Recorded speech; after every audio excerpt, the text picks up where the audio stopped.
Imagine those moments, where you're just so completely absorbed in something that the rest of the world just kind of fades away. Time vanishes, worries disappear, and you feel, I don't know, just fully alive. What if getting into that state wasn't just luck, but something you could actually cultivate to, like, really change your well-being?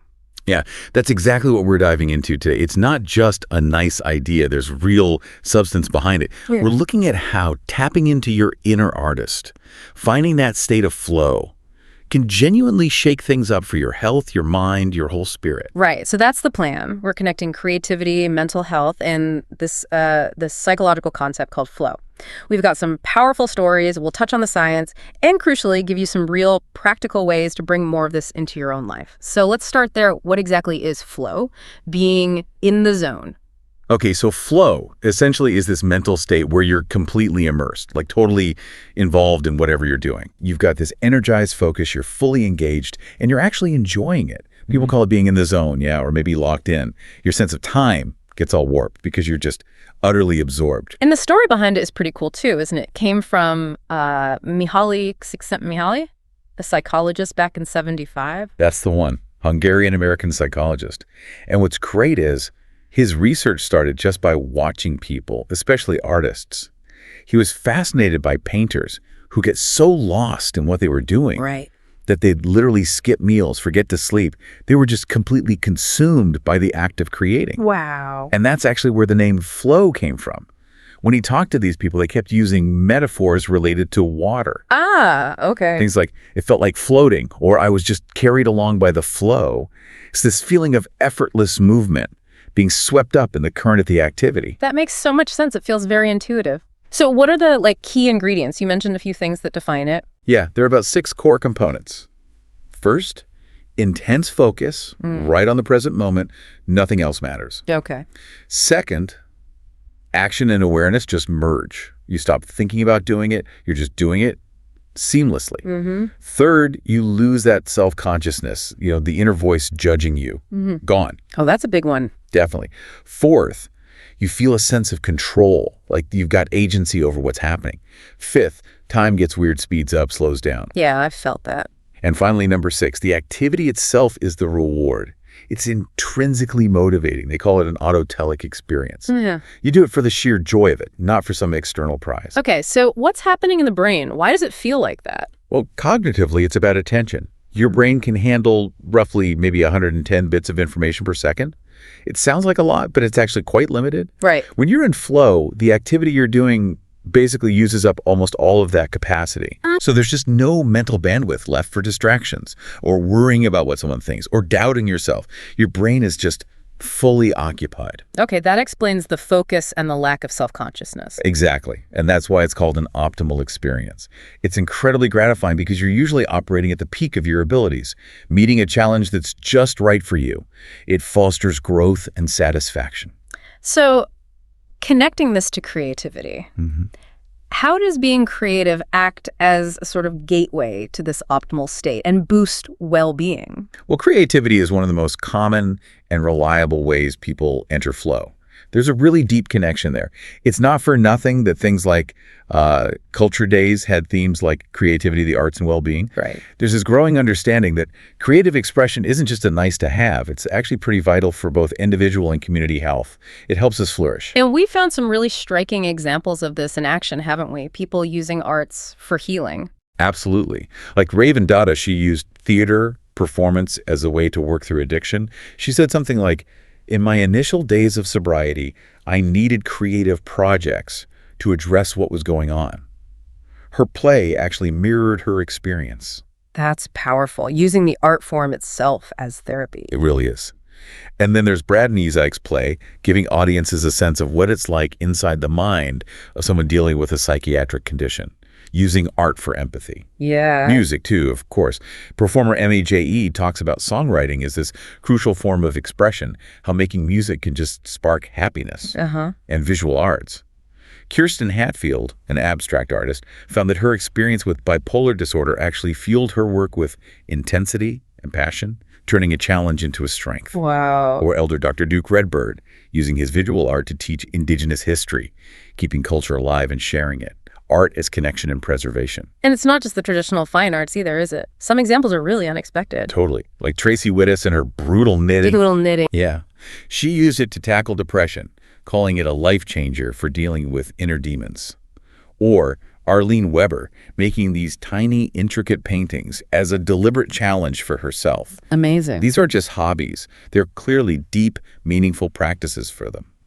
And Kathleen Noel Black uses all sorts of art forms to make healthcare environments better for everyone, patients, families, staff. It really shows the breadth of it.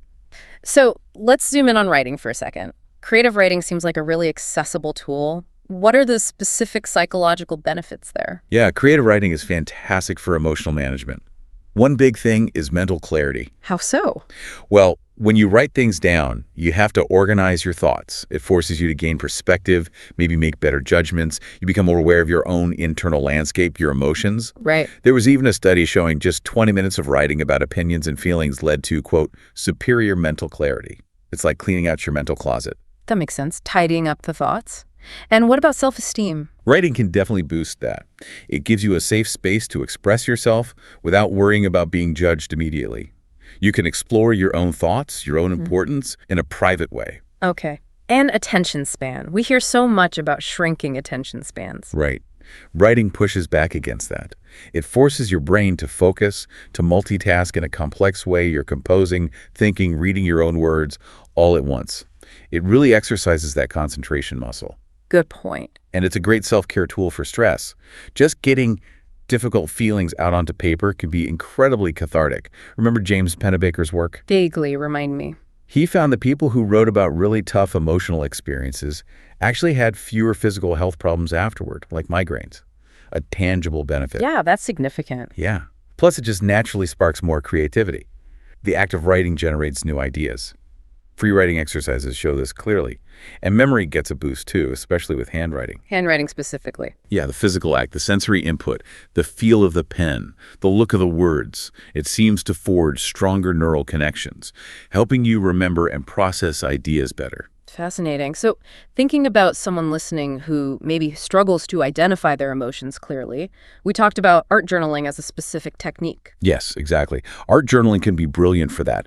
You can combine visual expression with writing, maybe using principles from things like cognitive behavioral therapy or CBT. How would that work? You could structure it like, okay, what was the situation, the trigger, what thoughts went through my head, what feelings did those thoughts create, and what are the objective facts?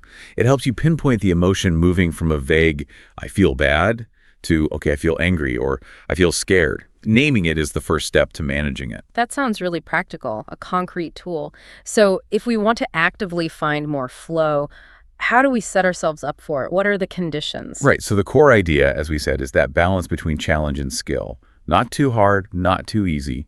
But there are other key things. You need clear goals for what you're doing.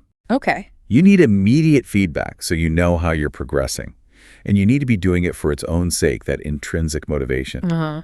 Another psychologist, Owen Schaffer, actually listed 7 conditions.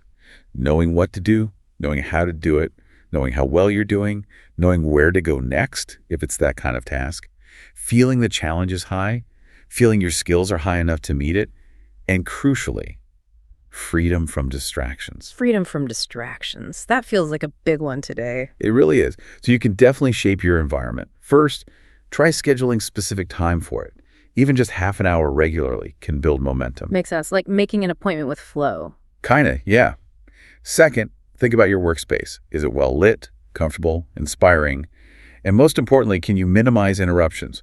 Turn off those phone notifications. Guilty. Okay, good tip. And third, be willing to experiment. Try new things, different techniques, different materials if it's art. Stepping outside your comfort zone often triggers flow because it presents that optimal level of challenge. Don't be afraid to be a beginner again, basically. Exactly. And don't underestimate the power of community either. Ah, interesting.